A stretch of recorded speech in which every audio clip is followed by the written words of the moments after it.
Praise the Lord. Aroma T വിയിലെ എല്ലാ മാന്യ പ്രേക്ഷകർക്കും വേഗം വരുന്ന കർത്താവായ യേശു ക്രിസ്തുവിന്റെ നാമത്തിൽ വന്ദനത്തെയും സ്വാഗതത്തെയും അറിയിക്കുന്നു. നിങ്ങളോടൊപ്പം വ്യത്യസ്തമായ ജീവിതത്തിലെ നല്ല അനുഭവങ്ങളും ദൈവം നടത്തിയതായ വഴികളെക്കുറിച്ചും ഓരോ ദിവസവും പങ്കുവയ്ക്കുവാൻ ദൈവം അനുഗ്രഹിക്കപ്പെട്ട നല്ല സാക്ഷ്യവുമായി ഓരോ പ്രിയപ്പെട്ടവരെ അയച്ചുകൊണ്ടിരിക്കുന്നു. ഇന്ന് അരോമ ടി വിയിലെ പ്രേക്ഷകരോടൊപ്പം സമയം ചിലവഴിക്കുന്നതിന് നമ്മുടെ ക്ഷണം സ്വീകരിച്ച് നമ്മോടൊപ്പം ജോയിൻ ചെയ്തിരിക്കുന്നത് കർത്താവിൻ്റെ ദാസി സിസ്റ്റർ മേഴ്സി മാത്യു ആണ്. കർത്താവിൻ്റെ ദാസി തൻ്റെ ജീവിതത്തിലെ ദൈവീയ നടത്തിപ്പുകളെക്കുറിച്ചും അനുഭവങ്ങളെക്കുറിച്ചും പങ്കുവയ്ക്കുമ്പോൾ സശ്രദ്ധം സ്കിപ്പ് ചെയ്യാതെ ഏറ്റവും അവസാനം വരെ നമുക്ക് കാണുകയും കേൾക്കുകയും ചെയ്യാം. പ്രാർത്ഥനയോടെ ആയിരിക്കാം. കർത്താവിൻ്റെ ദാസിയുടെ ജീവിതത്തിലെ ആ നല്ല അനുഭവങ്ങൾ തീർച്ചയായിട്ടും നമ്മെ സ്വാധീനിക്കുവാൻ, അതിലൂടെ ദൈവത്തിന്റെ മഹത്വം ഉണ്ടാകുവാനിടയായി തീരും. കർത്താവിൻ്റെ ദാസി സിസ്റ്റർ മേഴ്സി മാത്യുവിനെ തികഞ്ഞ സ്നേഹത്തോടും ആദരവോടും കൂടി അരോമ ടി വിയിലെ പ്രേക്ഷകരോടൊപ്പം സമയം ചിലവഴിക്കുന്നതിന് ഞങ്ങൾ സ്വാഗതം ചെയ്തോളൂ. Praise Lord. ഓക്കെ, എന്തൊക്കെയുണ്ട് അമ്മ വിശേഷങ്ങൾ? ക്ഷേമമായിരിക്കുന്നു എന്ന് വിശ്വസിക്കുന്നു. ഓക്കെ, ഒന്ന് പരിചയപ്പെടുത്താമോ? അരോമ ടി വിയിൽ സാക്ഷ്യം പറയുന്നതിനായിട്ട് എവിടെ നിന്നാണ് ജോയിൻ ചെയ്തിരിക്കുന്നത്? വീട്ടിൽ ആരൊക്കെ ഉണ്ട് എന്നൊന്ന് പറയാമോ? ഞാൻ ന്യൂയോർക്കിൽ നിന്നാണ് ജോയിൻ ചെയ്തിരിക്കുന്നത്. എൻ്റെ husband pastor M O Mathew. എനിക്ക് 2 ആൺമക്കൾ. മൂത്ത മകൻ വിവാഹം കഴിഞ്ഞ് 2 കുഞ്ഞുങ്ങളുമുണ്ട്. ഇളയ മകൻ ഇപ്പം അക്കൗണ്ടിങ് മാസ്റ്റേഴ്സ് കഴിഞ്ഞിട്ട് ജോലിയിലായിരിക്കുന്നു. വളരെ നന്ദി കർത്താവിൻ്റെ ദാസി. അമേരിക്കയിലെ ന്യൂയോർക്കിൽ നിന്നും അരോമ ടി വിയിലെ പ്രേക്ഷകരോടൊപ്പം ജോയിൻ ചെയ്തതിന് കർത്താവിൻ്റെ ദാസിയുടേതായ നന്ദി അറിയിക്കുന്നു. അനുഗ്രഹിക്കപ്പെട്ടതായ ഒരു കുടുംബത്തിൽ കർത്താവിന്റെ മഹത്വമുള്ള ശുശ്രൂഷ പ്രിയപ്പെട്ടവർക്ക് നല്ല ഓർമ്മകൾ, നല്ല അനുഭവങ്ങൾ, ദൈവീയ ഇടപെടലുകളെ കുറിച്ച് ഒത്തിരി കാര്യങ്ങൾ പറയാനുണ്ടാകുമെന്ന് ഞങ്ങൾക്കറിയാം. ആകയാൽ നമുക്ക് അവർക്ക് ശ്രദ്ധയോടെ പ്രാർത്ഥനയോടെയായിരിക്കുമ്പോൾ കർത്താവിൻ്റെ ദാസി തുടർന്ന് അരോമ ടി വിയിലെ പ്രേക്ഷകരോടൊപ്പം ജീവിതാനുഭവങ്ങൾ പങ്കുവയ്ക്കുന്നതിനായിട്ട് ക്ഷണിച്ചോളൂ. സ്തോത്രം. Price the Lord. എനിക്ക് ഇപ്രകാരം അരോമ ടി വിയിൽ കൂടെ എൻ്റെ കർത്താവിനെ സാക്ഷിക്കുവാൻ ലഭിച്ച ഈ വിലയേറിയ സമയത്തിനായി ഞാൻ എൻ്റെ ദൈവത്തെ നന്ദിയോടെ സ്തുതിക്കുകയാണ്. അതുപോലെ തന്നെ കർത്തൃദാസൻ ഡാനിയൽ ജോണിനോടും എൻ്റെ ഹൃദയംഗമമായ നന്ദി അറിയിക്കുന്നു, ഇപ്രകാരം എനിക്കൊരു അവസരം തന്നതിനായിട്ട്. അതുപോലെ എന്നെ കേൾക്കുന്ന ശ്രോതാക്കൾക്ക് എൻ്റെ ഈ സാക്ഷ്യം ഒരു അനുഗ്രഹമായി തീരട്ടെ എന്ന് ഞാൻ ആഗ്രഹിച്ചുകൊണ്ടും പ്രാർത്ഥിക്കുന്നു. എൻ്റെ കുടുംബം എന്ന് പറയുന്നത് ഞാൻ ഇപ്പോൾ പറഞ്ഞല്ലോ, എൻ്റെ ഹസ്ബൻഡ് 2 മക്കൾ. മൂത്ത മകൻ വിവാഹിതനാണ്. അവന് 2 കുഞ്ഞുങ്ങളുണ്ട്. രണ്ടാമത്തെ മകൻ ജോലിയിലായിരിക്കുന്നു.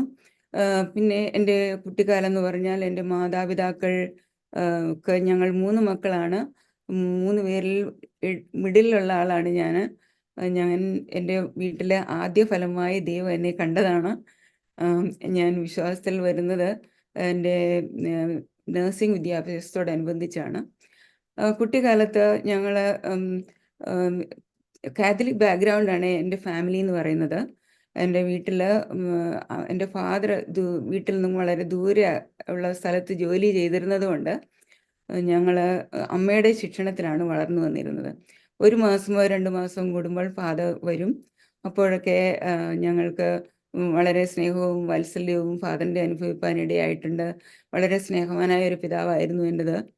അതുപോലെ തന്നെ അമ്മ ഞങ്ങളെ വളരെ ദൈവഭക്തിയിലും സ്നേഹത്തിലും വളർത്തിയതാണ്. ഞങ്ങൾ മാതാപിതാക്കൾക്ക് അനുസരണമുള്ള കുട്ടികളായിട്ടൊക്കെ ആയിരുന്നു വളർന്നു വന്നിരുന്നത്. അതുകൊണ്ട് ഞങ്ങൾ അതുപോലെ ചർച്ചിൽ ആക്ടിവിറ്റീസിലെല്ലാം ഞങ്ങൾ മുൻപന്തിയിലായിരുന്നു.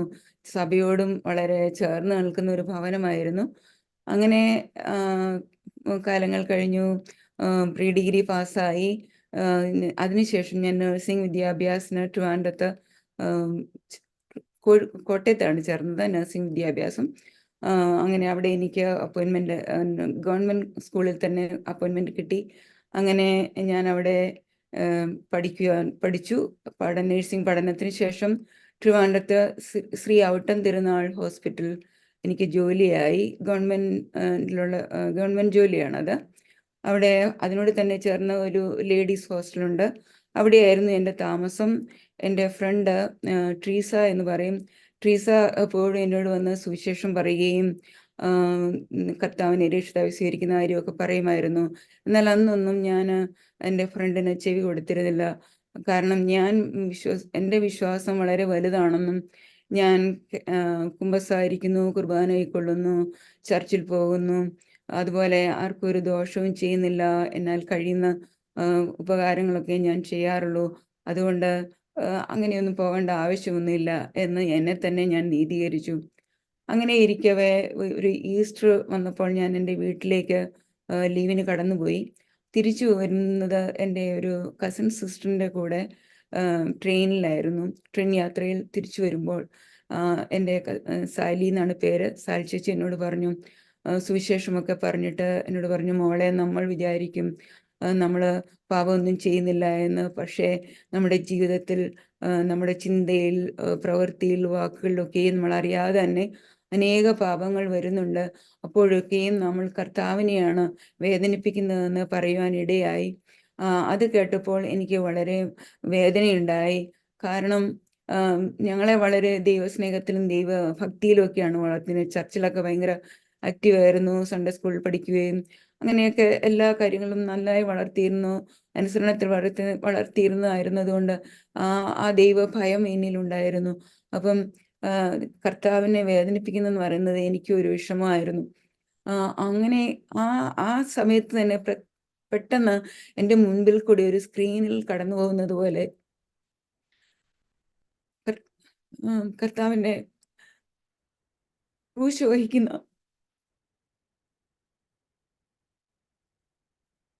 രക്തമൊഴുകുന്ന ആ മുഖം കാണുവാൻ കർത്താവ് എന്നെ സഹായിച്ചു. അത് കണ്ടപ്പോൾ എനിക്ക് എൻ്റെ ഹൃദയം വളരെ അസ്വസ്ഥമായി. ഞാൻ എൻ്റെ ഹോസ്റ്റലിൽ തിരിച്ചെത്തി അവിടെ റൂമിൽ കയറി ദൈവസന്നിധിയിൽ പ്രാർത്ഥിച്ച് കരഞ്ഞു ദൈവത്തോട് എൻ്റെ പാപക്ഷമയെല്ലാം ചോദിച്ചു. ഒരു നിരപ്പ് പ്രാപിച്ച ഒരു ദൈവവേദലായി തീരുവാൻ എൻ്റെ കർത്താവ് എന്നെ സഹായിച്ചു. അതിനുശേഷം ഞാൻ എപ്പോഴും ബൈബിൾ വായിക്കുവാനും ട്രീസയുടെ കൂടെ മീറ്റിങ്ങുകൾക്കൊക്കെ കടന്നു പോകാനൊക്കെ ദൈവം എന്നെ സഹായിച്ചു. എൻ്റെ ദൈവത്തിൻ്റെ സ്നേഹം രുചിച്ചറിയുവാൻ എനിക്ക് ഇടയായി. അതുപോലെ മീറ്റിങ്ങുകൾക്കൊക്കെ കടന്നു പോകുമ്പോൾ അവിടെ നിന്ന് കിട്ടുന്ന ദൈവവചനവും അതൊക്കെ കേൾക്കുമ്പോൾ എനിക്ക് ഭയങ്കര സന്തോഷമായിരുന്നു. അങ്ങനെ ഞാൻ മീറ്റിങ്ങുകൾക്കൊക്കെ കടന്നുപോയി. പിന്നെ ഒരിക്കൽ വേളി എന്ന സ്ഥലത്ത് വെച്ച് ഒരു മീറ്റിംഗ് ഉണ്ടായിരുന്നു. ആ മീറ്റിങ്ങിൽ ബോൺഫയറിൻ്റെ ടൈമിൽ എൻ്റെ കർത്താവിനെ ഞാൻ സ്വന്തം രക്ഷിതാവായി സ്വീകരിച്ചത് വായ കൊണ്ട് ഏറ്റുപറയുവാൻ എൻ്റെ കർത്താവ് എനിക്ക് അവസരം തന്നു. അങ്ങനെ ഇരിക്കവേ എൻ്റെ വിവാഹ വിഷയമൊക്കെ കടന്നു വന്നു. അപ്പോൾ എന്ത് ചെയ്യണം? എനിക്കറിയാം എൻ്റെ ഭവനത്തിൽ നിന്ന് ഒരിക്കലും ഇങ്ങനെയുള്ള ഒരു വിശ്വാസത്തിലോട്ട് എനിക്ക് വിവാഹം ആലോചിക്കുകയില്ല എന്ന് എനിക്കറിയാമായിരുന്നു. അതുകൊണ്ട് എനിക്ക് വളരെ ഭാരമായി. അപ്പോൾ ഞാൻ എൻ്റെ അങ്ങനെ ഇരിക്കുന്ന സമയത്താണ് ഞങ്ങളുടെ ഹോസ്റ്റലിലേക്ക് ഒരമ്മാമ്മ കടന്നു വരുവാനിടയായി. അമ്മാമ്മയുടെ പേര് ബേബിക്കുട്ടി എന്നാണ്. അമ്മാമ്മ ആക്ച്വലി എൻ്റെ ഹസ്ബൻഡിൻ്റെ പേര്, വീട്ടിൽ വിളിക്കുന്ന പേരാണ് ജോർജ് കുട്ടി. ഞാൻ ജോർജ് കുട്ടിച്ചാൻ എന്നാണ് വിളിക്കുന്നത്. ജോർജ് കുട്ടിച്ചാൻ്റെ ഒരു കസിൻ്റെ വൈഫാണ്. പുള്ളിക്കാരി ഞങ്ങളുടെ ഹോസ്റ്റലിൽ വന്ന് താമസമായി. ആക്ച്വലി പുള്ളിക്കാരി പത്തനംതിട്ടയിൽ ഡിസ്ട്രിക്ട് സീനിയർ ആയതുകൊണ്ട് ട്രാൻസ്ഫർ ആക്കിയതാണ്, ട്രിവാൻഡ്രത്തോട്ട് ട്രാൻസ്ഫർ ആക്കിയതാണ്. അങ്ങനെ ട്രിവാൻഡ്രത്ത് മെഡിക്കൽ കോളേജിൽ ജോയിൻ ചെയ്ത് ഞങ്ങളുടെ ഹോസ്റ്റലിൽ താമസമായി. അങ്ങനെ ആ അമ്മാമ്മ ഞങ്ങളോട് കൂടെ ട്രീസൈഡ് റൂമിൽ ഞങ്ങൾ കുറച്ച് സഹോദരിമാരൊത്ത് പ്രാർത്ഥിക്കുമായിരുന്നു. രാത്രിയിൽ അമ്മാമ്മയും ഞങ്ങളോടൊപ്പം പ്രാർത്ഥിക്കുവാൻ കടന്നു വരും. അങ്ങനെ ഞങ്ങൾ കുറച്ച് നാളുകൾ കഴിഞ്ഞപ്പോൾ അമ്മാമ്മ എനിക്ക് ജോർജാനുമായിട്ടുള്ള പ്രപ്പോസൽ കൊണ്ടുവന്നു. ജോർജൻ അന്ന് ബഹ്റിനിലായിരുന്നു. ബഹ്റിനിൽ നിന്നും 3 മാസത്തെ ലീവിന് വരുന്ന സമയമാണ്. ആ സമയത്ത് വിവാഹം നടത്തേണ്ടതിനായി കടന്നു വരികയായിരുന്നു. അമ്മാമ്മ എനിക്ക് വേണ്ടി ആ പ്രപ്പോസൽ ചെയ്തു.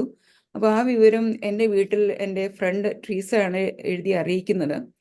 ട്രീസ എഴുതി അറിയിച്ച പ്രകാരം എൻ്റെ പിതാവ് എനിക്ക് ലെറ്റർ എഴുതി, നീ എല്ലാ വിവരങ്ങളും കാണിച്ച് എനിക്ക് ലെറ്റർ എഴുതണമെന്ന്. അപ്പോൾ ഞാൻ എല്ലാ വിവരങ്ങളും കാണിച്ച് എൻ്റെ പിതാവിന് ലെറ്റർ എഴുതി. എൻ്റെ പിതാവ് ആ ലെറ്റർ കണ്ടിട്ട്, കാരണം സഭയൊക്കെ വ്യത്യാസമാണല്ലോ, ബ്രദറൻ സഭയിലാണെന്നൊക്കെ കണ്ടപ്പോൾ എൻ്റെ പിതാവിന് അത് പ്രയാസമായി. പിതാവ് എന്നോട് പറഞ്ഞു, എനിക്ക് ലെറ്റർ എഴുതി ഒത്തിരി ഉപദേശങ്ങളൊക്കെ തന്ന് ഒരു ലെറ്റർ എഴുതിയിട്ട് ഇങ്ങനെ പറഞ്ഞു, അനുസരണം ബലിയേക്കാൾ വലുതാണ്. നാളെ എൻ്റെ സഹോദരന് നല്ലൊരു കുടുംബത്തിൽ നിന്ന് വിവാഹം കഴിപ്പിക്കേണ്ടതാണ് എന്നൊക്കെ പറഞ്ഞ് ഒരു വലിയ ഉപദേശത്തോടു കൂടി ഒരു ലെറ്റർ എഴുതി. ലെറ്ററിൻ്റെ അവസാനം ഇങ്ങനെ എഴുതി, മോളൊന്നുകൊണ്ടും വിഷമിക്കേണ്ട, നമ്മുടെ ദൈവം കർത്താവ് നമുക്ക് നല്ലതേ വരുത്തുള്ളൂ എന്ന് എൻ്റെ പിതാവ് എഴുതി. അങ്ങനെ അങ്ങനെ ആ ലെറ്റർ ഞാൻ വായിച്ചു. അങ്ങനെ അത് കണ്ടപ്പോൾ എനിക്ക് കൂടുതൽ വിഷമമായി. അങ്ങനെ ഇരിക്കുമ്പോഴാണ് ഞാൻ എന്നും രാവിലെ KP യോഹന്നാൻ്റെ റേഡിയോ പ്രോഗ്രാം കേൾക്കുന്ന ഒരു പതിവുണ്ടായിരുന്നു. ഒരു ദിവസം രാവിലെ എഴുന്നേറ്റപ്പോഴേ കേൾക്കുന്നത് ഇങ്ങനെയാണ്: ഒരു അപ്പനും അമ്മയ്ക്കും ഒരു വിശ്വാസിയായിട്ടുള്ളൊരു മകളുണ്ട്. ആ മകൾക്ക് ഒരു അവിശ്വാസിയുമായിട്ട് വിവാഹം ആലോചിക്കുന്നു. ആ മകൾ അതിന് സമ്മതിക്കണമോ വേണ്ടയോ? അതിനെന്താ സംശയം? മാതാപിതാക്കളെ കർത്താവിൽ അനുസരിക്കുക. ഒരു വിശ്വാസി ഒരു അവിശ്വാസിയുമായിട്ട് ഇണയില്ലാപ്പിണ കൂടരുത് എന്ന് പറയുവാനായിട്ട് ഇടയായി. അത് കേട്ടപ്പോൾ എൻ്റെ ഹൃദയത്തിൽ വലിയൊരു ആശ്വാസമുണ്ടായി. ഞാൻ വിചാരിച്ചു, ഇനി എനിക്കിനി ഒരു വിവാഹം ആലോചിക്കുകയാണെങ്കിൽ ഒരു വിശ്വാസിയെ മാത്രം ആലോചിച്ചാൽ മതി എന്നുള്ള തീരുമാനത്തിൽ ഉറച്ചു നിൽപ്പാനായിട്ട് എനിക്ക് ഇടയായി. ഞാൻ എൻ്റെ പിതാവിന് എഴുതി, അച്ഛൻ എനിക്ക് ഒരു വിവാഹം ആലോചിക്കുകയാണെങ്കിൽ ഒരു വിശ്വാസിയെ മാത്രം വിവാഹം ആലോചിച്ചാൽ മതി എന്ന്. അതുപോലെ തന്നെ എൻ്റെ അച്ഛൻ്റെയും അമ്മച്ചിയുടെയും അനുഗ്രഹം കൂടാതെയുള്ള ഒരു വിവാഹം എനിക്ക് വേണ്ട എന്ന് പറയുവാനിടയായി എന്ന് ലെറ്ററിൽ കൂടി എഴുതി അറിയിച്ചു. അപ്പോൾ എൻ്റെ പിതാവ് 7 ഫ്രൈഡേയ്സ് ഫാസ്റ്റിംഗ് ചെയ്യുവാനായിട്ട് തീരുമാനമെടുത്തു. അങ്ങനെ ആദ്യത്തെ ഫ്രൈഡേ ഫാസ്റ്റ് ചെയ്തപ്പോൾ തന്നെ എൻ്റെ പിതാവിൻ്റെ ഹൃദയത്തിൽ ഒരു സമാധാനമുണ്ടായി. പിതാവ് വിചാരിച്ചു, അവൾ തെറ്റായിട്ടുള്ളതൊന്നും അല്ലല്ലോ പറയുന്നത്, അതുകൊണ്ട് അവൾ വിളിച്ച് വീട്ടിൽ വരുത്താം, എന്നിട്ട് ആലോചിക്കാമെന്ന് തീരുമാനമെടുത്തു. എനിക്ക് ലെറ്റർ എഴുതി, നീ വീട്ടിൽ വാ, അപ്പോൾ നമുക്ക് അതിനെക്കുറിച്ച് തീരുമാനിക്കാമെന്ന് പറഞ്ഞു. അങ്ങനെ അതൊരു ഡിസംബർ മാസമായിരുന്നു. ക്രിസ്മസിൻ്റെ ടൈമിൽ ഞാൻ ലീവിന് വീട്ടിൽ ചെന്നു. വീട്ടിലെത്തിയപ്പോൾ എൻ്റെ പിതാവ് എന്നോട് ചോദിച്ചു, നിനക്ക് ഇങ്ങനത്തെ തന്നെ വിവാഹമാണെന്ന് നിർബന്ധമാണോ എന്ന് ചോദിച്ചു. അപ്പോൾ ഞാൻ പറഞ്ഞു, എനിക്ക് ഇങ്ങനത്തെ വിവാഹമാണ് ഇഷ്ടം. എൻ്റെ വിശ്വാസത്തിൽ നിന്നും എനിക്കിനി പിന്മാറാൻ പറ്റത്തില്ലായിരുന്നു. എൻ്റെ ദൈവം അതുപോലെ എന്നെ സ്നേഹിച്ചു, വിളിച്ചു വേർതിരിച്ചു. ആ രക്ഷയുടെ അനുഭവത്തിൽ കടന്നു വന്ന എനിക്ക് ഒരിക്കലും ഈ വിശ്വാസത്തിൽ നിന്ന് മാറിപ്പോകാൻ കഴിയത്തില്ലായിരുന്നു. അപ്പോൾ എൻ്റെ പിതാവ്, എന്നാൽ നീ ഒരു കാര്യം ചെയ്യാം, നീ അവർക്ക് ലെറ്റർ ഇടാൻ പറഞ്ഞു. ഞാൻ ഹോസ്റ്റലിൽ നിന്ന് പോരുമ്പോൾ ബേക്കുട്ടിയമ്മ എന്നോട് പറഞ്ഞിരുന്നു, നീ വീട്ടിൽ ചെന്ന ഉടനെ എനിക്ക് ലെറ്റർ എഴുതണം, കാരണം അവൻ 3 മാസത്തെ അവധിക്കാണ് വരുന്നത്, അതുകൊണ്ട് പെട്ടെന്ന് അവൻ്റെ വിവാഹം നടത്തേണ്ടതാണ്, അതുകൊണ്ട് വേഗം ലെറ്റർ അയക്കണമെന്ന് എന്നോട് പറഞ്ഞിരുന്നു. ആ വിവരം ഞാൻ എൻ്റെ പിതാവിനോട് പറഞ്ഞതുകൊണ്ട് പിതാവ് പറഞ്ഞു, നീ എന്ന് അവർക്ക് ലെറ്റർ എഴുതാൻ പറഞ്ഞു. അങ്ങനെ ഞാൻ ബേക്കുട്ടിയമ്മയ്ക്ക് ലെറ്റർ എഴുതി. ആ ലെറ്റർ പ്രകാരം ജോർജാനും ജോർജാൻ്റെ ഒരു കസിനും കൂടെ എന്നെ ഞങ്ങളന്ന് ഈറോഡ് എന്ന് പറഞ്ഞ സ്ഥലത്തായിരുന്നു താമസിച്ചിരുന്നത്, തമിഴ്നാട്ടിൽ. അവിടെ വന്ന് കാണുവാനിടയായി. അങ്ങനെ വന്ന് കണ്ടു, അവർക്ക് ഇഷ്ടമായി. അങ്ങനെ അവർ തിരിച്ചുപോയി. ഞങ്ങളുടെ വിവാഹ ആലോചനകളൊക്കെ എൻ്റെ വീട്ടിൽ നിന്നും അവിടെ കടന്നുപോയി. അങ്ങനെ വിവാഹാലോചന നിശ്ചയമൊക്കെ തീരുമാനിച്ചു. ഞങ്ങളുടെ വിവാഹ നിശ്ചയം കഴിഞ്ഞ ശേഷം ഞങ്ങൾ ഈ ബേക്കുട്ടി അമ്മാമ്മ 3 മന്ത്സേ അവിടെ വർക്ക് ചെയ്തുള്ളൂ. അതിനുശേഷം അമ്മാമ്മ തിരിച്ച് ട്രാൻസ്ഫർ മേടിച്ച് പത്തനംതിട്ടയ്ക്ക് തിരിച്ചു പോയി. അപ്പോൾ ഞങ്ങളുടെ വിവാഹം ഫെബ്രുവരിയിൽ കഴിഞ്ഞു.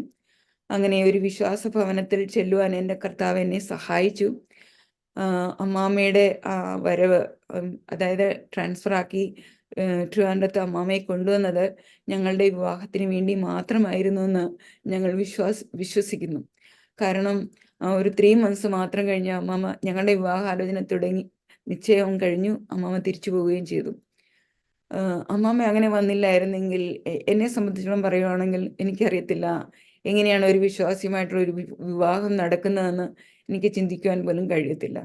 എന്നാൽ നമ്മളെ അറിയുന്ന കർത്താവ് നമുക്ക് വേണ്ടി വഴികളെ ഒരുക്കുന്ന ദൈവമാണെന്ന് ഇതിൽ നിന്നും നമുക്ക് നന്നായി മനസ്സിലാക്കുവാൻ കഴിയുമല്ലോ.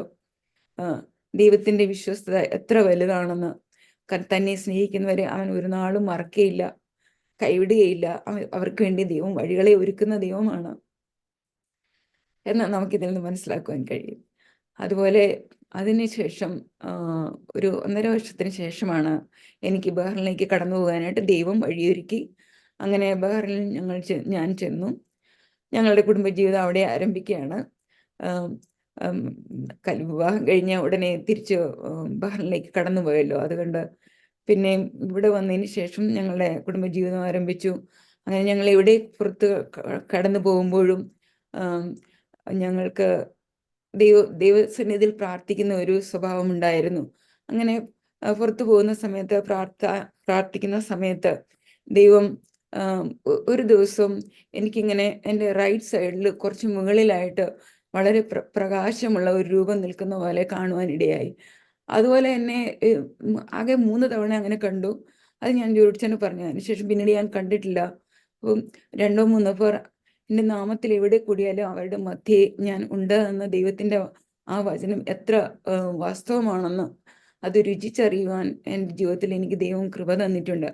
അതുപോലെ ഞങ്ങളുടെ ജീവിതത്തിൽ ദൈവത്തിൻ്റെ സാന്നിധ്യവും കൃപയും എല്ലായ്പ്പോഴും കൂടെ ഇരിക്കുന്നുവെന്ന് മനസ്സിലാക്കുവാനും എൻ്റെ കർത്താവ് എന്നെ സഹായിച്ചു. അങ്ങനെ ഞങ്ങൾ ജീവിതത്തിൽ മുന്നോട്ട് പോകുന്ന സമയത്ത് ഞങ്ങൾക്ക് കുഞ്ഞുങ്ങൾ ഉണ്ടാകുന്ന വിഷയത്തിൽ ഭാരമുണ്ടായി. കാരണം എനിക്ക് ഹോർമോണൽ ഇംബാലൻസ് ഉണ്ടെന്ന് മനസ്സിലാക്കുവാനിടയായി. അങ്ങനെ പിന്നീട് എനിക്ക് ബ്ലീഡിങ് പ്രോബ്ലം ഉണ്ടായി. അങ്ങനെ ഡോക്ടറെ കണ്ടു. ഡോക്ടർ DNC ചെയ്യണമെന്ന് പറഞ്ഞു. DNC ചെയ്ത് ബയോപ്സി ചെയ്യണമെന്ന് പറഞ്ഞു. അങ്ങനെ DNC ചെയ്തു, ബയോപ്സി ചെയ്തു. അതിൻ്റെ റിസൾട്ട് അനുസരിച്ച് എനിക്ക് സിസ്റ്റിക് എൻഡോമെട്രിയൽ ഹൈപ്പർപ്ലേഷ്യ എന്നൊരു കണ്ടീഷൻ ഉണ്ടായിരുന്നു. ഡോക്ടർ എനിക്ക് ക്ലോമിഡ് എന്ന മെഡിസിൻ സജസ്റ്റ് ചെയ്തു. അത് 3 സൈക്കിൾസ് കഴിക്കണം. 2 സൈക്കിൾ കഴിച്ചു കഴിയുമ്പോഴത്തേക്കും എനിക്ക് ഞങ്ങൾക്ക് 3-ാമത്തെ സൈക്കിൾ കഴിക്കാനുള്ള മെഡിസിൻ അവിടെയുള്ള ഫാർമസികളിലൊന്നും ലഭിച്ചില്ല. അങ്ങനെ ഇരിക്കുമ്പോഴാണ് ഒരു സഹോദരൻ, ഞങ്ങളുടെ അടുത്ത് താമസിക്കുന്ന ഒരു സഹോദരൻ ഞങ്ങളെ ഒരു ഭവനത്തിലോട്ട്, എല്ലാ തിങ്കളാഴ്ചയും പ്രാർത്ഥന നടക്കുന്ന ഒരു ഭവനത്തിലോട്ട് പ്രേയറിന് വേണ്ടി ക്ഷണിച്ചു. അങ്ങനെ ആ സഹോദരനോടെ ഞങ്ങൾ പ്രാർത്ഥനയ്ക്കായി കടന്നുപോയി. അപ്പോൾ ഞങ്ങൾ ബ്രദറൻ സഭയിൽ പോയിക്കൊണ്ടിരുന്ന കാരണം ജോഡിച്ചാൻ ഒരു കഥേൻ്റെ മറവിലാണ് ഇരുന്നത്. മറ്റുള്ളവരൊന്നും കാണണ്ടെന്ന് കരുതി മറഞ്ഞിരുന്നതാണ്. അപ്പോൾ അവിടെ അന്ന് പ്രസംഗിച്ച ദൈവദാസൻ ഇങ്ങനെ പറഞ്ഞു, ദൈവത്തിൻ്റെ ആത്മാവ് എന്നോട് പറയുന്നു, ആ കഥേൻ്റെ മറവിലിരിക്കുന്ന സഹോദരനോടായി പറയുന്നു, നീ ഒരു ദാനത്തെ ആഗ്രഹിച്ചാണ് ഇവിടെ കടന്നു വന്നിരിക്കുന്നത്. നിന്റെ കയ്യിലിരിക്കുന്ന പുസ്തകവുമായി നിന്റെ പിന്നാലെ വരുവാൻ ഒരു ആൺതലമുറയെ തരുമെന്ന് ദൈവം അറിയിക്കുന്നു, ദൈവത്തിൻ്റെ ആത്മാവ് അറിയിക്കുന്നുവെന്ന് ജോഡിച്ചനോട് പറയുവാനിടയായി. അതിനുശേഷം 2 വീക്സ് കഴിഞ്ഞ് ഞങ്ങൾ എല്ലാ ആഴ്ചയിലും അവിടെ പ്രേയറിന് പോകാൻ തുടങ്ങി. അങ്ങനെ 2 ആഴ്ച കഴിഞ്ഞ് ഒരു സഹോദരിയിൽ കൂടെ എന്നോട് പറഞ്ഞു, ഹന്നയുടെ കണ്ണുനീര് കണ്ട് മറുപടി നൽകിയ ദൈവം നിന്റെ കണ്ണുനീര് കണ്ട് മറുപടി നൽകുവാൻ പോവുകയാണ്. അങ്ങനെ ആദ്യം പറഞ്ഞ ദൈവദാസൻ ഇങ്ങനെ ഇങ്ങോട്ട് പറഞ്ഞിരുന്നു, ഈ വർഷം തന്നെ ദൈവം അതിന് മറുപടി നൽകി തരുമെന്ന്. അപ്രകാരം അത് ഒരു ഒക്ടോബർ മാസത്തിലാണ് ഞങ്ങൾ ആ പ്രേയറിന് കടന്നു പോകുന്നത്. ആ December 31 ഞാൻ പ്രഗ്നൻ്റ് ആണെന്ന് അറിയുവാൻ തക്കവണ്ണം ദൈവം ഇടയാക്കി. അങ്ങനെ ഞങ്ങൾക്ക് ഒരു ആൺപൈതലിനെ തന്നെ ദൈവം നൽകി തന്നു. അതാണ് ഞങ്ങളുടെ മൂത്ത മകൻ. അതിനുശേഷം 8.5 വർഷം കഴിഞ്ഞാണ് ഞങ്ങളുടെ 2ാമത്തെ പൈതൽ ഞങ്ങൾക്കുണ്ടാകുന്നത്. അങ്ങനെ ദൈവം ഞങ്ങൾക്ക് 2 മക്കളെ തന്ന് ദൈവം അനുഗ്രഹിച്ചു. മക്കൾ ഉണ്ടാകുമോ എന്നുള്ള ഭയത്തിലും വിഷമത്തിലൂടെയൊക്കെ കടന്നു പോയ ഒരു അവസരമായിരുന്നു. അതുപോലെ എന്നെ കേൾക്കുന്ന കുഞ്ഞുങ്ങൾ ഉണ്ടാകാത്ത കുടുംബങ്ങൾക്ക് ഇതൊരു ആശ്വാസമായി തീരട്ടെ എന്ന് ഞാൻ ആഗ്രഹിക്കുകയാണ്. ദൈവസന്നിധിയിൽ പ്രാർത്ഥിച്ചാൽ ദൈവം നമ്മുടെ പ്രാർത്ഥനയ്ക്ക് മറുപടി നൽകിത്തരും. ദൈവം മറുപടി കണ്ണീർ കണ്ടു മറുപടികൾ മറന്നു കിടന്നു പോകുന്ന ദൈവമല്ല നമ്മുടേത്. നിങ്ങൾക്ക് ദൈവസന്നിധിയിൽ പ്രാർത്ഥിച്ച് ദൈവം നിങ്ങൾക്ക് മറുപടി നൽകിത്തരുമെന്ന്, പ്രാർത്ഥന കേൾക്കുന്ന ദൈവമെന്ന് ഞാൻ നിങ്ങളോട് പറയുകയാണ്. അങ്ങനെ ഞങ്ങൾക്ക് 2 കുഞ്ഞുങ്ങളെ ദൈവം നൽകി തന്നു. അതിനുശേഷം ഞങ്ങൾ അവിടെ നിന്നും ബഹ്റൈനിൽ നിന്നും ഞങ്ങൾ USA കടന്നു വന്നു. അത് 2003 ഇവിടെ വന്ന് എനിക്ക് പെട്ടെന്ന് തന്നെ ജോലി ലഭിക്കാനിടയായി. കാരണം ഞങ്ങൾ അതിനു മുമ്പേ ഞാൻ ജോർദാനിൽ പോയി CGFNS എക്സാം എഴുതി. ആ സർട്ടിഫിക്കറ്റ് വെച്ചുകൊണ്ട് ഞങ്ങൾ ഇവിടെ അമേരിക്കയിൽ ഒരു ഹോസ്പിറ്റൽ മുഖാന്തരം ജോലിക്ക് വേണ്ടി ട്രൈ ചെയ്തിരുന്നു. അപ്പം അന്നാണ് ഇവിടുത്തെ വേൾഡ് ട്രേഡ് ബിൽഡിങ്സ് തകർന്നു പോകാൻ ഇടയായി തീർന്നത്. അതുകൊണ്ട് പിന്നെ പേപ്പർ വർക്കെല്ലാം നിന്നുപോയി. പിന്നീട് ഞങ്ങളുടെ ജോർജാൻ്റെ ഒരു ഫ്രണ്ടിൻ്റെ വൈഫ് CGFNS എഴുതാൻ പോകുന്നു എന്ന് പറഞ്ഞതുകൊണ്ട് എന്നാൽ ഞാനും പോകാൻ ജോർജാൻ പറഞ്ഞു. അങ്ങനെ ഞാൻ പോയി. അങ്ങനെ എക്സാം എഴുതി പാസ്സാകുവാൻ ദൈവം സഹായിച്ചു. പിന്നീട് ഞങ്ങളുടെ പേപ്പർ വർക്കുകളൊക്കെ നടന്നു. അങ്ങനെ ഇവിടെ കടന്നു വരുവാൻ ദൈവം വഴിയൊരുക്കി തന്നു. അങ്ങനെ ഇവിടെ ആയിരിക്കുന്ന കാലത്ത് 2008 എനിക്ക് എൻ്റെ ശരീരത്തിലൊരു ട്യൂമർ കാണുവാൻ ഇടയായി തീർന്നു. അതനുസരിച്ച് ഞങ്ങൾ ഡോക്ടറെ പോയി കണ്ടു. ഡോക്ടർ അങ്ങനെ മാമോഗ്രാം ചെയ്തു. അതനുസരിച്ച് അവർ ഒരു ക്യാൻസർ കണ്ടീഷൻ സസ്പെക്ട് ചെയ്യുന്നെന്ന് പറയാൻ ഇടയായി തീർന്നു. അത് ഞങ്ങളെ രണ്ടുപേരെയും വളരെ അപ്സെറ്റാക്കി. അതുകൊണ്ട് അവർക്ക് ബയോപ്സി ചെയ്യണമെന്ന് പറഞ്ഞു. ബയോപ്സി ചെയ്യണമെന്ന് പറഞ്ഞതനുസരിച്ച് ഞങ്ങൾ അതിനുള്ള അപ്പോയിൻമെൻ്റ് ഒക്കെ എടുത്ത് വീട്ടിലോട്ട് തിരിച്ചു പോന്നു.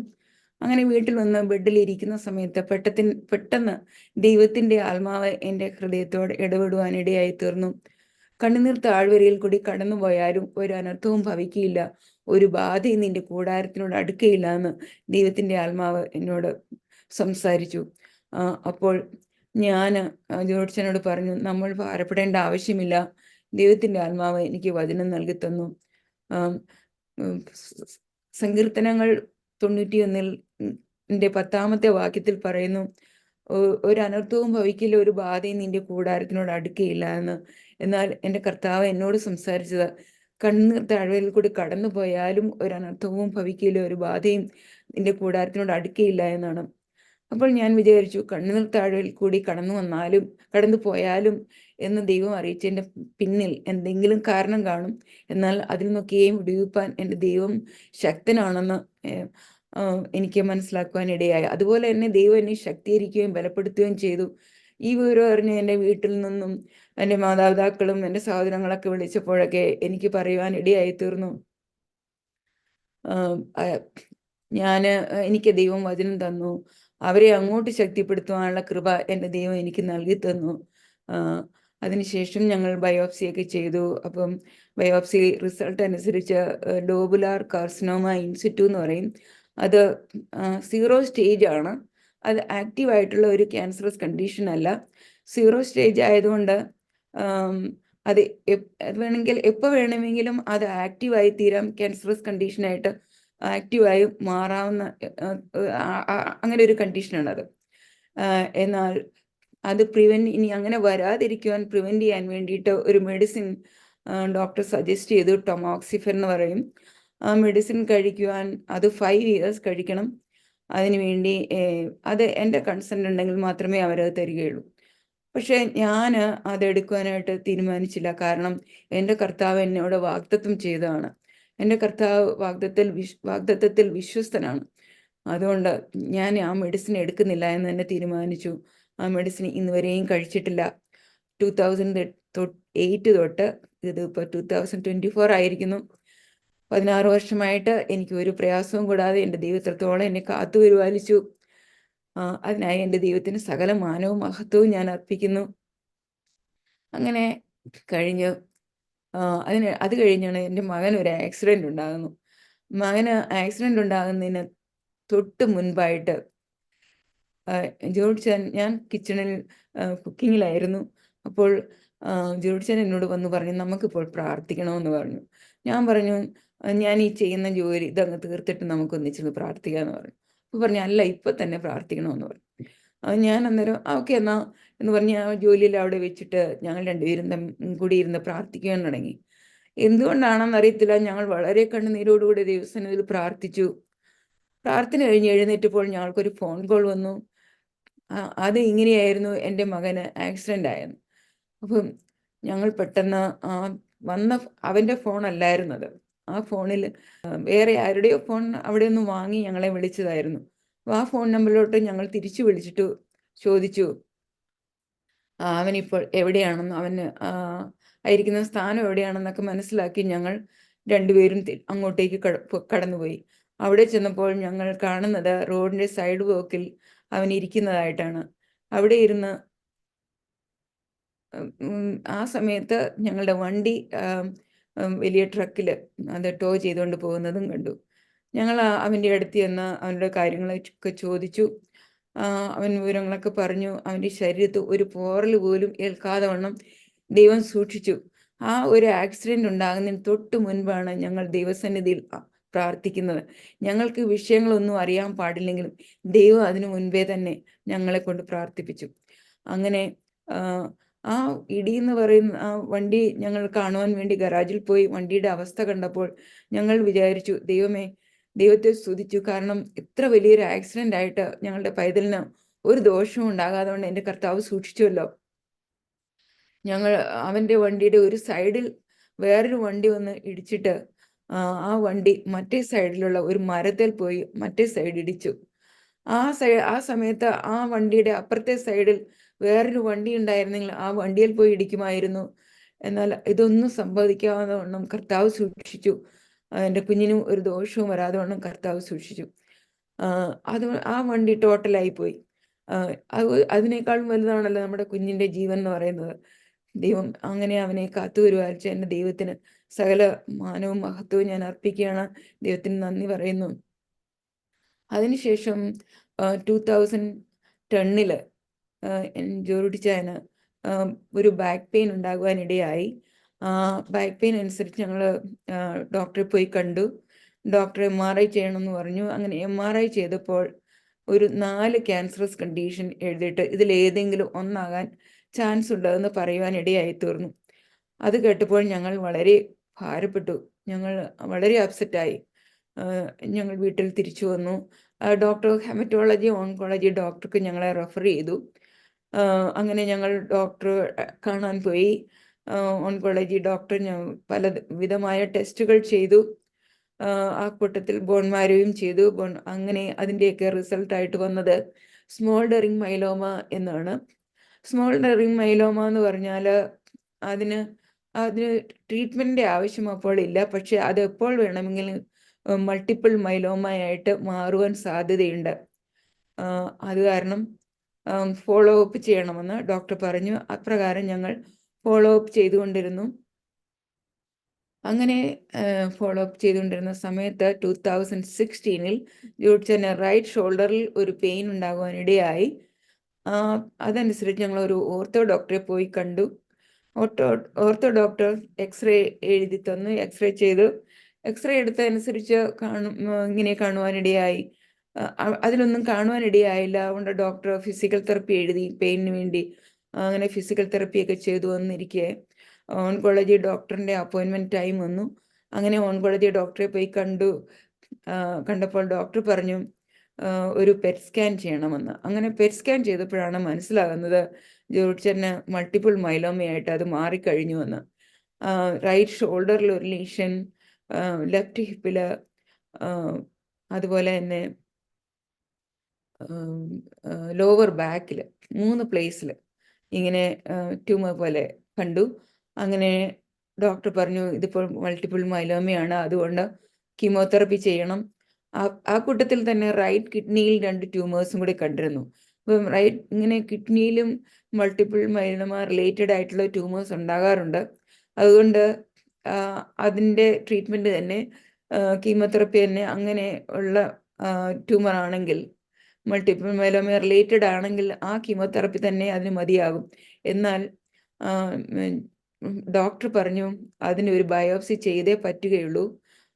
അത് എങ്ങനെയുള്ള ക്യാൻസർ ആണോ എന്താണെന്ന് മനസ്സിലാക്കണമെന്ന് പറഞ്ഞ പ്രകാരം അങ്ങനെ ബയോപ്സി ചെയ്യാനായിട്ട് തീരുമാനമെടുത്തുവെങ്കിലും ഞങ്ങൾ ഒരു സെക്കൻഡ് ഒപ്പീനിയന് വേണ്ടിയിട്ട് ഇവിടുത്തെ ഏറ്റവും വലിയ ക്യാൻസർ സെൻറ്ററിൽ ഞങ്ങൾ ഡോക്ടർക്ക് അപ്പോയിൻമെൻ്റ് എടുത്ത് ഡോക്ടറെ കാണുവാൻ പോയി.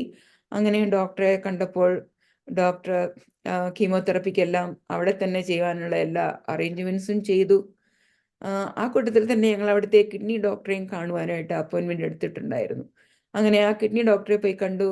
ഡോക്ടർ പറഞ്ഞു, ആ, എല്ലാം നോക്കിയിട്ട് ഡോക്ടർ പറഞ്ഞു, നിങ്ങൾ ഇപ്പോൾ ഈ കീമോതെറപ്പി ഇവിടെ ചെയ്യണ്ട, നിങ്ങൾ അടുത്തുള്ള ആ ഹോസ്പിറ്റലിൽ തന്നെ പോയി ചെയ്താൽ മതി. ഇവിടെ നിന്ന് കീമോതെറപ്പി ഒക്കെ എടുത്തിട്ട് നിങ്ങൾ അത്രയും ദൂരം വീട്ടിൽ പോകുമ്പോഴത്തേക്കും ക്ഷീണമുണ്ടാകും, അതുകൊണ്ട് അവിടെ തന്നെ ചെയ്യുന്നതായിരിക്കും നല്ലതെന്ന് പറയാനിടയായി തീർന്നു. അങ്ങനെ ഞങ്ങൾ തിരിച്ച് ഞങ്ങളുടെ ആദ്യത്തെ ഡോക്ടറിൻ്റെ അടുത്ത് വന്നു. ഡോക്ടർ ഉടനെ തന്നെ കീമോതെറപ്പി ചെയ്യാനായിട്ട് സന്നദ്ധനല്ലായിരുന്നു. ഡോക്ടർ പറഞ്ഞു, കിഡ്നിയുടെ ബയോപ്സി ചെയ്തിട്ട് ഞാൻ കീമോതെറപ്പി സ്റ്റാർട്ട് ചെയ്യുള്ളൂ എന്ന് പറഞ്ഞു. കാരണം എന്താന്ന് വെച്ചാൽ കിഡ്നിയിൽ വേറെ ഏതെങ്കിലും ടൈപ്പുള്ള ക്യാൻസർ ആണെങ്കിൽ ഇതിൻ്റെ കീമോതെറപ്പിയും അതിൻ്റെ ഈ മൾട്ടിപ്പിൾ മൈലോമയുടെ കീമോതെറപ്പി ചിലപ്പോൾ കോംപ്ലിക്കേറ്റ് ചെയ്യാൻ സാധ്യതയുള്ളത് കൊണ്ട് ആയിരുന്നു ഡോക്ടർ അങ്ങനെ പറഞ്ഞത്. അങ്ങനെ കിഡ്നി ട്യൂമറിൻ്റെ ബയോപ്സി എടുത്തു. ബയോപ്സി എടുത്തപ്പോൾ അത് വേറെ ക്യാൻസർ ആയിരുന്നു, കിഡ്നി റീനൽ ക്യാൻസർ എന്ന് പറയും, അങ്ങനത്തെ ക്യാൻസർ ആയിരുന്നു. അത് പാർഷ്യലായിട്ടും കിഡ്നി റിമൂവ് ചെയ്യാൻ പറ്റത്തില്ലായിരുന്നു, മുഴുവനായിട്ട് എടുത്ത് കളയേണ്ട ഒരവസ്ഥയായിരുന്നു. അങ്ങനെ ഡോക്ടർ പറഞ്ഞ പ്രകാരം കിഡ്നി റിമൂവ് ചെയ്യുന്ന ഡോക്ടറെ കണ്ടു, സർജനെ കണ്ടു, കിഡ്നി റിമൂവ് ചെയ്തു. അത് 1 മാസത്തോളം എടുത്തു അതിൻ്റെ ട്രീറ്റ്മെൻറ്റും കാര്യങ്ങളുമായിട്ട്. അങ്ങനെ 1 മാസം കഴിഞ്ഞപ്പോഴത്തേക്കും ജോർജിൻ്റെ മൾട്ടിപ്പിൾ മൈലോമയുടെ കണ്ടീഷൻ വളരെ വേഴ്സായി. ശരീരത്തിന് ഭയങ്കര പെയിനായി. കട്ടിലിൽ നിന്നൊക്കെ ഇറങ്ങുന്ന കൊച്ചു കുഞ്ഞുങ്ങൾ കട്ടിലിൽ നിന്ന് ഇറങ്ങി വരുന്നത് പോലെ വേദന മുഖാന്തരം അങ്ങനെയായിരുന്നു ബെഡിൽ നിന്ന് ഇറങ്ങി വന്നുകൊണ്ടിരുന്നത്. അത്ര ബുദ്ധിമുട്ടായി തീർന്ന ഒരവസ്ഥയായി. പിന്നെ ഡോക്ടർ വേഗം കീമോതെറപ്പി സ്റ്റാർട്ട് ചെയ്തു.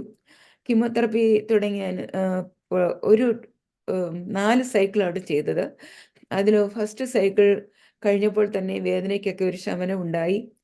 അങ്ങനെ 4 സൈക്കിളും കഴിഞ്ഞു. സ്റ്റെം സെൽ ട്രാൻസ്പ്ലാന്റേഷൻ ചെയ്യണമെന്ന് ഡോക്ടർ പറഞ്ഞിരുന്നു. അപ്പം അതിന് വേണ്ടുന്ന ഒരുക്കങ്ങളൊക്കെയായി. അതിനുവേണ്ടി സ്റ്റെം സെൽ കളക്ട് ചെയ്യണം. ആദ്യം ജോർജിച്ചാൻ്റെ ബോഡിയിൽ നിന്ന് തന്നെയാണ് സ്റ്റെം സെൽ കളക്ട് ചെയ്യുന്നത്.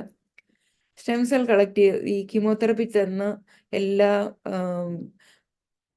ക്യാൻസറസ് സെല്ലുകളെയും കിൽ ചെയ്തതിന് ശേഷമാണ് നമുക്ക് ഇങ്ങനെ സ്റ്റെം സെൽ കളക്ഷൻ ചെയ്യുന്നത്. അങ്ങനെ സ്റ്റെം സെൽ കളക്ട് ചെയ്തിട്ട് ഒരാഴ്ച കഴിഞ്ഞ് സ്റ്റെം സെൽ ട്രാൻസ്പ്ലാന്റേഷൻ ചെയ്യും. സ്റ്റെം സെൽ ട്രാൻസ്പ്ലാന്റേഷൻ ചെയ്യുന്നത് ഒരു ബ്ലഡ് ട്രാൻസ്ഫ്യൂഷൻ തരുന്നത് പോലെയുള്ളൂ. അങ്ങനെ അങ്ങനെ ചെയ്യാനായിട്ടെല്ലാം റെഡിയായി. ഈ സ്റ്റെം സെൽ കളക്ഷൻ എന്ന് പറയുന്നത് ഭയങ്കര പെയിൻഫുൾ ആയിട്ടുള്ള ഒരു പ്രൊസീജിയറാണ്. അതിൽ കൂടിയൊക്കെ കടന്നുപോയത് ആ സാഹചര്യങ്ങളൊക്കെ ഓർത്താൽ വളരെ വൈഷമ്യമുള്ള ഘട്ടങ്ങളിൽ കൂടിയാണ് കടന്നുപോയത്. അങ്ങനെ പിന്നീട് സ്റ്റെം സെൽ ട്രാൻസ്പ്ലാന്റേഷൻ ചെയ്തു. അത് ചെയ്യാൻ ഇത് ട്രാൻസ്ഫ്യൂഷൻ പോലെ കൊടുക്കാൻ വരുമ്പോൾ ഇത് സെക്കൻഡ് ബർത്ത്ഡേ ആണെന്ന് പറഞ്ഞാണ് ഈ ഇത് അവർ കടന്നു വരുന്നത്. സെക്കൻഡ് ബർത്ത്ഡേ എന്ന് പറഞ്ഞൊരു ഹാപ്പി ബർത്ത്ഡേ ടു യു എന്ന് പറഞ്ഞൊരു പാട്ടൊക്കെ ഒരു ടോയിൽ കൂടെ പാടിക്കൊണ്ട് ആ ടോയ് കൊണ്ടുവന്ന് അവിടെ വെച്ചിട്ടാണ് ഈ ട്രാൻസ്ഫ്യൂഷൻ അവർ തരുന്നത്. അങ്ങനെ ആ കീമോതെറപ്പി ഈ ട്രാൻസ്പ്ലാന്റേഷൻ തരുന്നതിന് മുമ്പ് ഒരു കീമോ കൊടുക്കുന്നുണ്ട്. ആ കീമോ മെൽഫലാൻ ആണ് ആ മെഡിസിൻ്റെ പേര്. ആ കീമോതെറപ്പി കൊടുത്തു കഴിയുമ്പോൾ ശരിക്കും ബോഡിയിൽ നിന്ന് ഏതെങ്കിലും ക്യാൻസർ സെൽസ് നമ്മുടെ ബോഡിയിലുണ്ടെങ്കിൽ അത് മുഴുവൻ വാഷ് ഔട്ടായി പോവും. അതുപോലെ നമ്മുടെ നല്ല സെല്ലുകളും ബോഡിയിൽ ഡെത്താവും. അങ്ങനെ ജോർജിച്ചാൻ്റെ വൈറ്റ് ബ്ലഡ് സെൽ കൗണ്ട് 0.1 ആയി. സ്റ്റെം സെൽ ട്രാൻസ്പ്ലാന്റേഷൻ കഴിഞ്ഞു. അങ്ങനെ ഇപ്പോൾ ട്രാൻസ്പ്ലാന്റേഷൻ യൂണിറ്റിലാണ് കിടക്കുന്നത്. അത് പ്രത്യേക ഒരു യൂണിറ്റാണ്. അവിടെ ആർക്കും കടന്നു ചെല്ലാൻ കഴിയില്ല. അവിടെ പോകുന്നവർ റൂമിൽ കിടക്കുന്നവരൊക്കെയും മാസ്ക്, ഗ്ലൗസ്, ഏപ്രൺ ഒക്കെ ധരിച്ച് മാത്രമേ അവിടെ കടക്കുവാൻ കഴിയുള്ളൂ. അങ്ങനെ വളരെ പ്രൊട്ടക്റ്റഡ് ആയിട്ടുള്ള ഒരു ഏരിയയിലാണ്. അവിടെ ഒരു 21 ദിവസത്തോളം കിടന്നു. ഈ ട്രാൻസ്പ്ലാന്റേഷന് ശേഷം നമ്മളൊരു സീഡ് കൊണ്ടുപോയി മണ്ണിൽ നട്ടുവെച്ചാൽ ആ സീഡ് എങ്ങനെയാണ് കിളിർത്ത് വരുന്നത് എന്ന് പറഞ്ഞ പോലെയാണ് ഈ സ്റ്റെം സെൽ നമ്മുടെ ബോൺമാരോയിൽ പോയി അവിടെ ചെന്ന് അത് മൾട്ടിപ്ലൈ ചെയ്യുവാണ് അവിടെ ഇരുന്ന്. അങ്ങനെ മൾട്ടിപ്ലൈ ചെയ്ത് മച്ചുറായതിനു ശേഷമേ ബ്ലഡിലോട്ട് അത് വരികയുള്ളൂ. അങ്ങനെ ജോർജിച്ചൻ അത് 9 ദിവസം, സാധാരണ ഒരു 12 ദിവസമൊക്കെ ആകുമ്പോഴാണ് അത് മച്ചുവേർഡായ ബ്ലഡിലോട്ട് വരുന്നത്. 9 ദിവസമായപ്പോഴത്തേക്കും ജോർജൻ്റെ WBC count, white blood cell count increase ചെയ്യാൻ തുടങ്ങി. അത് കുറേശ്ശെയായി ഇൻക്രീസ് ചെയ്യുന്നത് കണ്ടപ്പോൾ ഞങ്ങൾ സന്തോഷിച്ചു. അപ്പോൾ അവിടെ ഇരുന്ന ഒരു സ്റ്റാഫ് പറഞ്ഞു, ഇതുകൊണ്ട് പെട്ടെന്ന് സന്തോഷിക്കേണ്ട, ചിലപ്പോൾ അത് അങ്ങനെ തന്നെ നിന്നു പോകാനും സാധ്യതയുണ്ട് എന്ന് പറഞ്ഞു. എന്നാൽ കർത്താവ് ഓരോ ദിവസവും അത് മൾട്ടിപ്ലൈ ചെയ്ത് നേരെ ഒരു നോർമൽ അവസ്ഥയിലേക്ക് കടന്നു വരുവാൻ കർത്താവ് സഹായിച്ചു. അതുപോലെ ഒരു മൾട്ടിപ്ലിക്കേഷൻ നടന്നില്ല എങ്കിൽ പിന്നെ നോ മോർ ലൈഫ് എന്നാ, നമുക്ക് പിന്നെ ജീവിതമില്ല, മരിച്ചു പോകും ആള്. അങ്ങനത്തെ ഒരു സിറ്റുവേഷനാണ് അത്. എന്നാൽ കർത്താവ് അതിൽ നിന്നൊക്കെയും വിടുവിച്ച് പലവിധമായ ഒത്തിരി ബുദ്ധിമുട്ടുകളൊക്കെ ഇതിൻ്റെ പിന്നിലുണ്ട്. ഒരു 1 ഇയർ ട്രീറ്റ്മെൻ്റ് ആയിരുന്നു. ആ അവസ്ഥകളിൽ നിന്നെല്ലാം ദൈവം വിടുവിച്ചിട്ട് ഒരു പൂർണ്ണ വിടുതൽ നൽകി കർത്താവ് നടത്തി. 2016 ഇത് സംഭവിച്ചത്. എന്നാൽ ഇപ്പോൾ ഇത് 2024 ആയിരുന്നു. 8 വർഷമായി ദൈവം ഇതുവരെയും കാത്തു പരിപാലിച്ചു. കർത്താവിൻ്റെ എല്ലാ കൃപകൾക്കായി ഞാൻ എൻ്റെ കർത്താവിന് സകല മാനവും മഹത്വം അർപ്പിക്കുന്നു, നന്ദിയോടെ സ്തുതിക്കുകയാണ്. അതിനുശേഷം ഈ സമയത്തൊക്കെയും എനിക്ക് പ്രത്യേകം പറയാനുള്ളത് സഭയുടെ പ്രാർത്ഥന എന്ന് പറയുന്നതാണ്. ഞങ്ങളുടെ സഭ ഞങ്ങളുടെ പിന്നിൽ നിന്ന് ഞങ്ങൾക്ക് വേണ്ടി വളരെ ശക്തമായി പ്രാർത്ഥിച്ചു. അതുപോലെ ഒത്തിരി ദൈവമക്കൾ ലോകത്തിൻ്റെ നാനാഭാഗങ്ങളിലിരുന്ന് പ്രാർത്ഥിച്ചു. എല്ലാവരുടെയും പ്രാർത്ഥന ഞങ്ങൾക്ക് ഭയങ്കര ബലമായിരുന്നു, ശക്തിയായിരുന്നു. ഞങ്ങൾ കർത്താവ് അതിൽ നിന്നൊക്കെയും വിടുവിച്ച് ഞങ്ങളെ അത്രത്തോളം ബലപ്പെടുത്തി നടത്തിയെന്ന് മാത്രമേ എനിക്ക് പറയാൻ കഴിയുള്ളൂ. അതുപോലെ ഞങ്ങളുടെ സഭയുടെ കർത്തൃദാസരായത് പാസ്റ്റർ സാമുവൽ ജോൺ, ജോർജാന് എപ്പോൾ ഭാരമായിരിക്കുന്നുവോ, എപ്പം മാനസികമായി ക്ഷീണിച്ചു പോകുന്നുവോ, ആ സമയത്ത് ദൈവത്തിൻ്റെ ആത്മാവ് അറിയിക്കുന്നത് കൊണ്ടാണോ ഞങ്ങൾക്കറിയില്ല, പാസ്റ്റർ ജോർജാനെ വിളിക്കുകയോ അല്ലെങ്കിൽ വീട്ടിൽ വന്ന് കാണുകയോ ചെയ്ത് ആശ്വാസവചനങ്ങൾ പറയുകയും പ്രാർത്ഥിക്കുകയും ചെയ്യുമായിരുന്നു. ഞാൻ ചിലപ്പോഴൊക്കെ ജോലിയിലായിരിക്കും. അങ്ങനെ ജോർജനെ ഒരു എന്തോ പറയണ്ട, ചൂരച്ചെടിയുടെ തണലിൽ ക്ഷീണിച്ചു കിടന്ന ഏലിയാവിനെ അപ്പവും വെള്ളം കൊടുത്ത് ധൈര്യപ്പെടുത്തിയ ദൈവം ജോർജാനെയും ഈ സാഹചര്യങ്ങളൊക്കെയും പലവിധമായ രീതിയിൽ ധൈര്യപ്പെടുത്തിയും ബലപ്പെടുത്തിയും നടത്തി. അതുപോലെ തന്നെ ദൈവം തന്നെ, ദൈവത്തിൻ്റെ ആത്മാ ജോർജാനോടും പലവിധമായി ഇടപെട്ടു. അങ്ങനെ ശക്തിപ്പെടുത്തി ബലപ്പെടുത്തി നടത്തി. 1 വർഷം കണ്ടിന്യൂസ് ആയിട്ട് ഒരു ട്രീറ്റ്മെൻ്റ് ആയിരുന്നു. ആ ട്രീറ്റ്മെൻറ്റിലൂടെയൊക്കെ കടന്നുപോയി.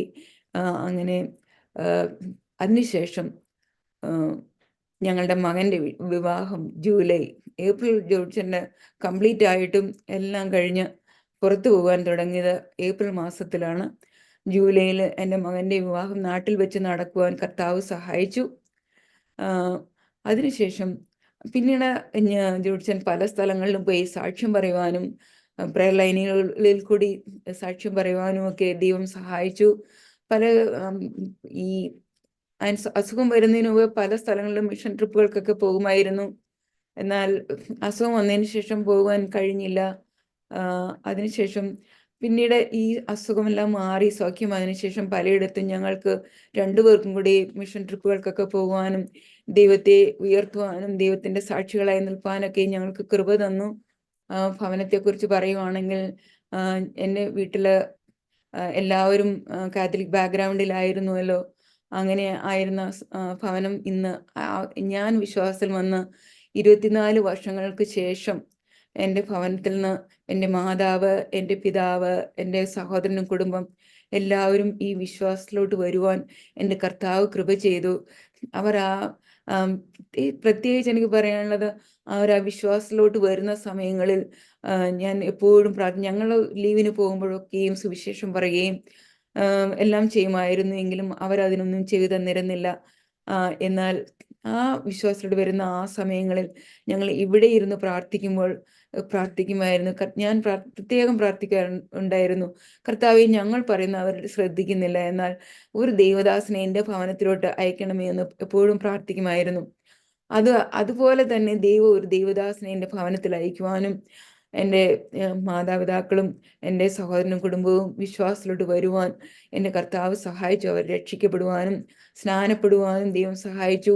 അതുമാത്രമല്ല, എൻ്റെ ഭവനത്തോട് ചേർന്ന ഒരു സഭയും ഉണ്ടാകുവാൻ ദൈവം കൃപ ചെയ്തു.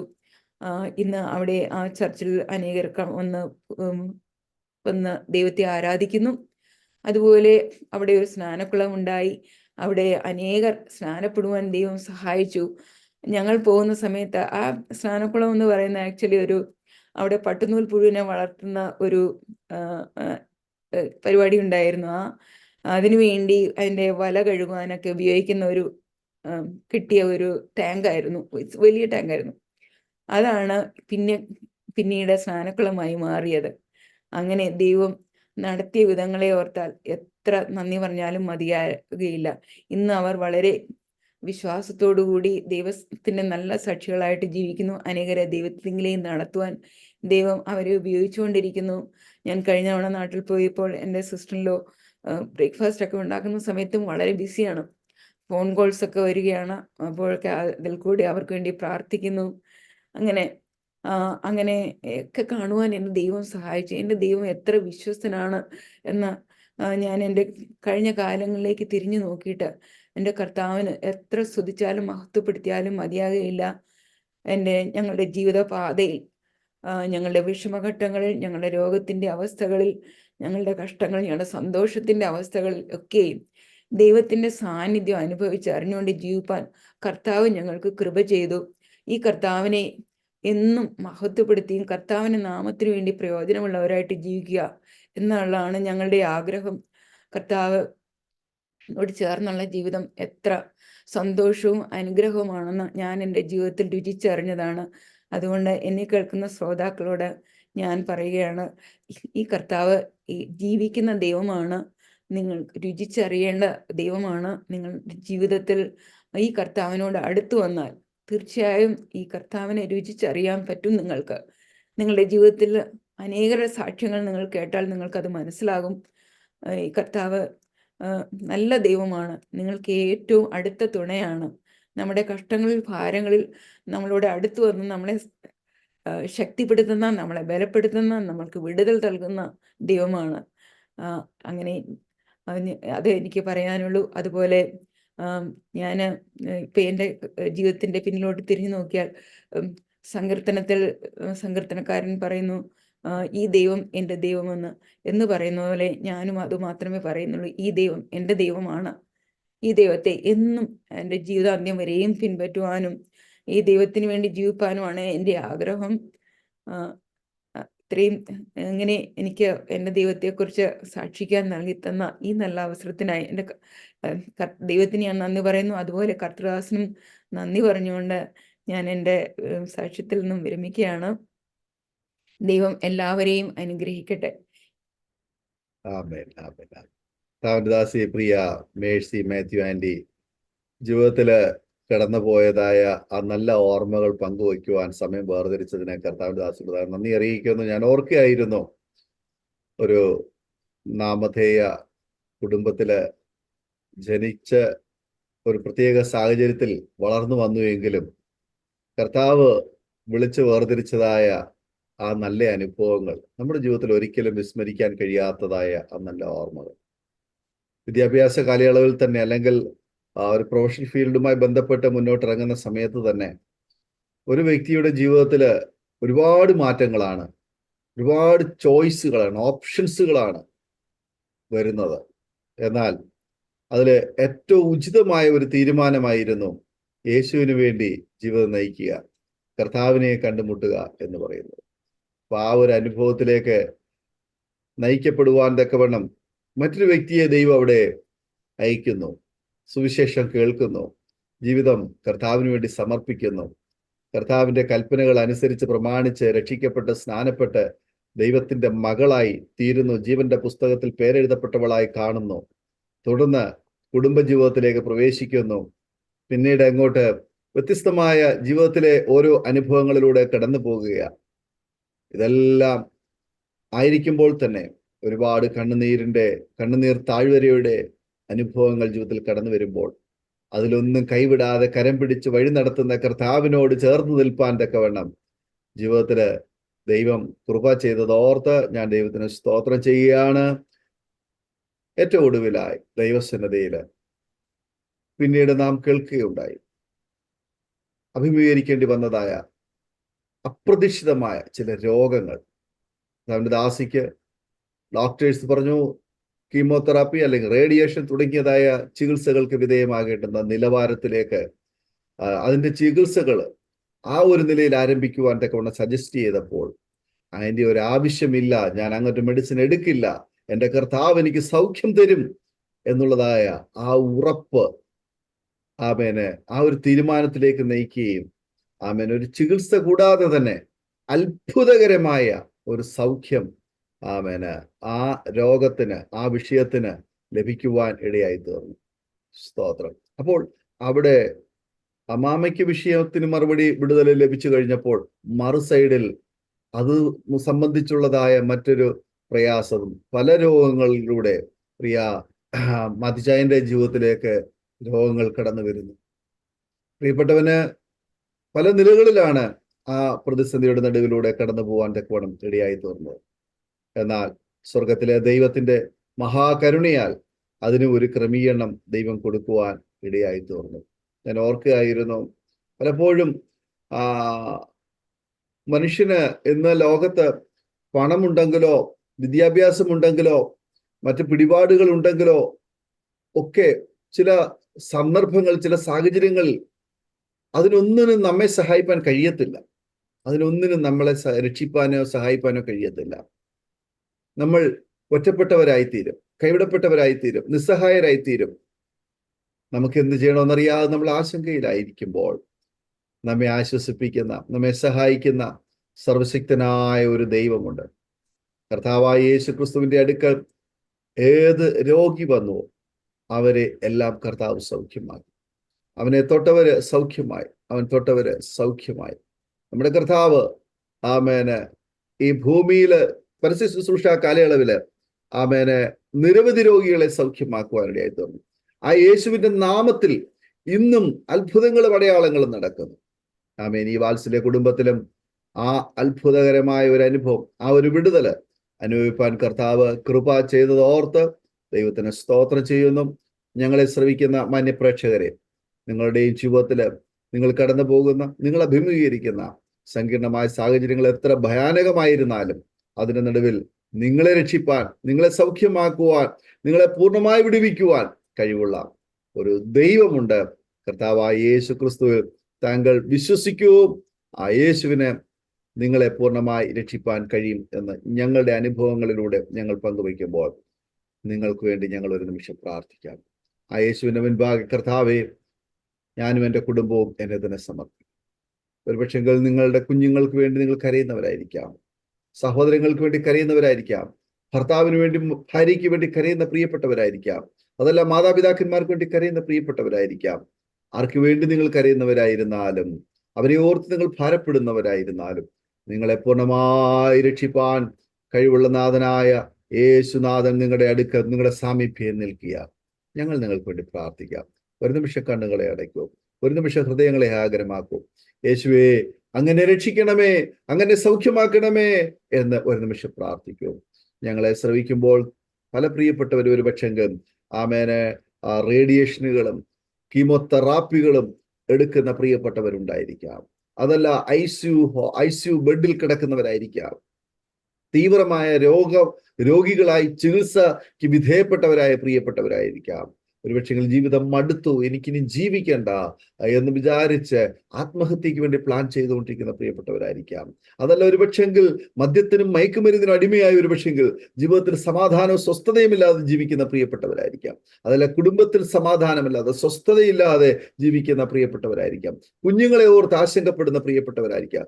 ജോലിയില്ലാതെ ബുദ്ധിമുട്ടുന്നവര്, കടബാധ്യതകളിലൂടെ കടന്നു പോകുന്നവര്, ജപ്തി നടപടികളുമായി കടന്നു പോകുന്നവര്, അതുപോലെ തടവ് സംബന്ധമായ, കാരാഗ്രഹ സംബന്ധമായ വിഷയങ്ങളുമായി ആശങ്കയിലായിരിക്കുന്ന പ്രിയപ്പെട്ടവര്. ആമേൻ. അതുപോലെ നഷ്ടപ്പെട്ട ജോലിയെ ഓർത്ത് ആമേനെ ഭാരപ്പെടും, നാളെക്കുറിച്ച് ആശങ്കപ്പെടുന്നവര്, ഒരു വീട് സ്വപ്നം കാണുന്ന പ്രിയപ്പെട്ടവര്, ഒരുപാട് ഒരുപാട് ഒരുപാട് പ്രിയപ്പെട്ടവർ. മരുന്ന് വാങ്ങിക്കാൻ പൈസയില്ല, ആഹാരം കഴിക്കാൻ ബുദ്ധിമുട്ട് അനുഭവിക്കുന്ന പ്രിയമുള്ളവരെ, നിങ്ങൾ ഏത് സാഹചര്യത്തിൽ കൂടെ കടന്നു പോകുന്ന വ്യക്തിയായിരുന്നാലും യേശുവിന് നിങ്ങളെ രക്ഷിപ്പാൻ, സൗഖ്യമാക്കുവാൻ, സഹായിപ്പാൻ കഴിയുമെന്ന് നിങ്ങൾ വിശ്വസിക്കൂ. കർത്താവേ, ഞാനിതാ എന്നെ തന്നെ സമർപ്പിക്കുന്നു എന്ന് പ്രാർത്ഥിക്കാമോ? കർത്താവേ, ഞാനിതാ എന്നെ തന്നെ സമർപ്പിക്കുന്നുവെന്ന് ആര് പ്രാർത്ഥിക്കും? ഞങ്ങളോടുകൂടി ചേർന്ന് പ്രാർത്ഥിക്കൂ. യേശു നിങ്ങളുടെ പ്രാർത്ഥന കേൾക്കും. യേശു നിങ്ങളെ സഹായിക്കും. നമുക്ക് കണ്ണുകൾ അടയ്ക്കാം.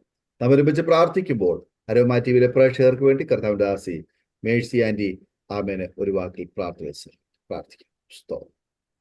സ്നേഹവാനായ ഞങ്ങളുടെ സ്വർഗീയ പിതാവേ, കർത്താവേ, റോമാൻ ടിവിയിൽ കൂടി കർത്താവിനെ ഒരു സാക്ഷിയായി നിൽപ്പാനും എൻ്റെ കർത്താവിനെ സ്തുതിക്കുവാനും മഹത്വപ്പെടുത്തുവാനും നൽകി തന്ന ഈ നല്ല അവസരത്തിനായി അപ്പാ ഞാൻ നന്ദിയോടെ സ്തോത്രം ചെയ്യുന്നു.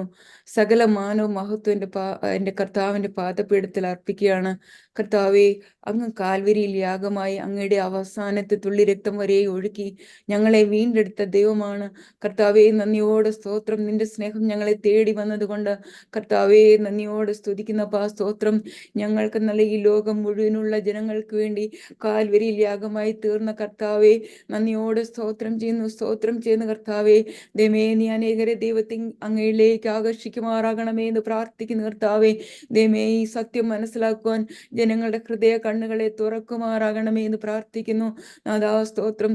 അടിയന്റെ ജീവിതത്തിൽ കൂടെ കടന്നുപോയ പലവിധമായ സാഹചര്യങ്ങളിലും കർത്താവ് നടത്തിയ വിധങ്ങൾ കർത്താവെ, ഇത് അനേകർക്ക് ഒരു സ്വാന്തനത്തിനും ആശ്വാസത്തിനും കാരണമാക്കി തീർക്കണമേ എന്ന് പ്രാർത്ഥിക്കുന്നു.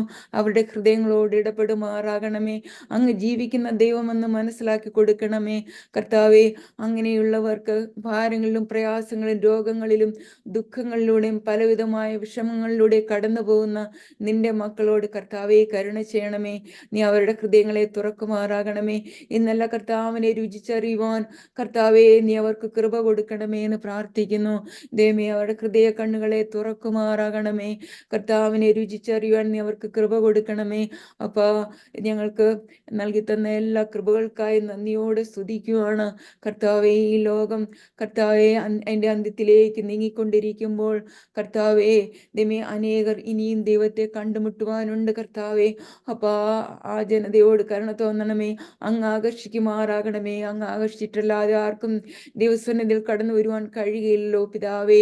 ദൈവമേ, നീ അനേകരെ അങ്ങയിലേക്ക് ആകർഷിക്കുമാറാകണമേ എന്ന് പ്രാർത്ഥിക്കുന്നു. ദൈവമേ, അപ്പാ, അനേകർ കർത്താവെ മദ്യത്തിനും മയക്കുമരുന്നുകൾക്കും ഒക്കെയും അടിമയായി ഈ ലോകത്തിൽ ജീവിച്ച അവരുടെ ജീവിതം നശിച്ചു പോകുമ്പോൾ കർത്താവെ, അങ്ങേ കണ്ടുമുട്ടുവാനുള്ള കൃപ നീ അവർക്ക് കൊടുക്കുമാറാകണമേ എന്ന് പ്രാർത്ഥിക്കുന്നു. നാഥാ, നന്ദിയോടെ സ്തോത്രം. ഹല്ലേലൂയ. അങ്ങ് ഞങ്ങൾക്ക് നൽകി തന്ന ഈ നല്ല അവസരത്തിനായി അപ്പാ നന്ദിയോടെ സ്തോത്രം. അനേകർ ഇത് കേൾക്കുവാനും അവർക്ക് ആശ്വാസമായി തീരുവാനും കർത്താവെ ഇടയാക്കുമാറാകണമേ എന്ന് പ്രാർത്ഥിക്കുന്നു.